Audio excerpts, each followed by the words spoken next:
Hello everyone, সরকারি সোনালী bank account খুলতে কী কী প্রয়োজন হবে, এছাড়া এই ব্যাংক অ্যাকাউন্টটি খোলার জন্য কত টাকার প্রয়োজন হবে। তো বর্তমান যে আপডেটগুলো রয়েছে সেই বিষয় নিয়ে আমরা আজকের এই ভিডিওতে কথা বলবো, এমনকি একদম প্র্যাকটিক্যালি দেখানোর চেষ্টা করব। সরকারি একটি সোনালী ব্যাংক অ্যাকাউন্ট খুলতে কী কী বেসিক্যালি প্রয়োজন হয় সেই বিষয়টি। এখানে বেশ কতগুলো গুরুত্বপূর্ণ তথ্য রয়েছে, যে বিষয়গুলি মেনেই একজন গ্রাহককে এই সোনালী ব্যাংকে অ্যাকাউন্ট করতে হবে। এছাড়া প্রয়োজনের তাগিদে কিংবা একজন নাগরিক হিসাবে একটি সরকারি ব্যাংক অ্যাকাউন্ট থাকাটা আবশ্যক মনে করছি। তবে এখানে যদি সোনালী ব্যাংকে অ্যাকাউন্ট থাকে, সেক্ষেত্রে সেভিংস যদি অ্যাকাউন্ট খোলা হয়, সেক্ষেত্রে কিন্তু দেখা যাচ্ছে অনেক ধরনের অপরচুনিটিস সেখান থেকে কিন্তু পাওয়া যায়। তবে তার এগেনস্টে গ্রাহকদেরকে একটি নির্দিষ্ট পরিমাণের একটি এখানে ইন্টারেস্ট কিন্তু সোনালী ব্যাংক দিয়ে থাকে। তো এই বিষয় নিয়ে আমরা পরবর্তী কোনো একটা ভিডিওতে আমরা কথা বলবো যে সোনালী ব্যাংক কী কী ফ্যাসিলিটিস দিচ্ছে, এমনকি কোন ব্যাংকের আন্ডারে কী কী অপরচুনিটিসগুলো পাওয়া যাবে সেই বিষয়ে। তো আজকে জাস্ট আমরা সরকারি সোনালী ব্যাংক খোলার জন্য কী কী প্রয়োজন হচ্ছে, কত টাকা লাগবে, এই সকল বিষয় নিয়ে এখন আমরা দেখাচ্ছি। সোনালী ব্যাংক অ্যাকাউন্ট খুলতে যা যা লাগবে তার মধ্যে প্রথমেই লাগবে হচ্ছে পরিচয়পত্রের ফটোকপি। পরিচয়পত্রের ফটোকপি বলতে এখানে যে ব্যক্তি অ্যাকাউন্ট করবে তার জাতীয় পরিচয়পত্র বা যে এনআইডি কার্ড রয়েছে সেটা লাগবে।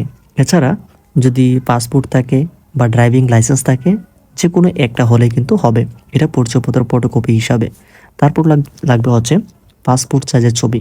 পাসপোর্ট সাইজের ছবি মূলত সম্প্রতি তোলা, এখানে দুই থেকে 3 কপি পাসপোর্ট সাইজের ছবি লাগবে এই অ্যাকাউন্টটি করার জন্য।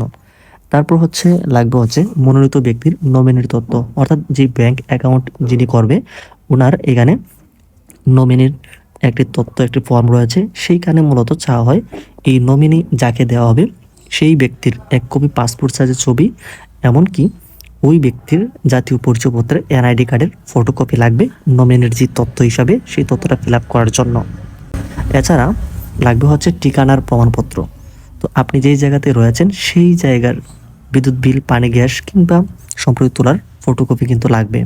এখানে একটি বিষয় বলে রাখি, আপনি বাংলাদেশের যেই জায়গাতে আছেন বা অবস্থানরত আছেন, বাংলাদেশের বিভিন্ন জায়গাতে আপনি যদি এখানে অবস্থান করা থাকেন, সেই ক্ষেত্রে সম্প্রতি যে ব্রাঞ্চে আপনি অ্যাকাউন্ট করবেন, কোন জায়গায় বর্তমান অবস্থান করছেন সেই জায়গার বিদ্যুৎ বিল কিংবা পানি কিংবা গ্যাস বিলের সম্প্রতি তোলা বা ফটোকপি কিন্তু এখানে প্রয়োজন হবে।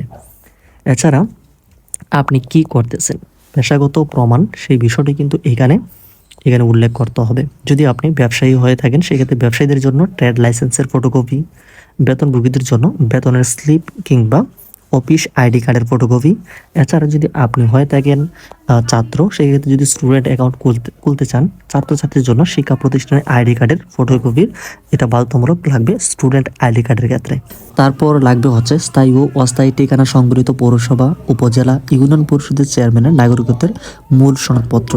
আপনি যেইখানে অ্যাকাউন্টটি ওপেন করতে যাচ্ছেন সেই জায়গাটার মেনলি এইখানে নাগরিকত্বের যেই এখানে সনদপত্রটা সেটা কিন্তু লাগতেছে।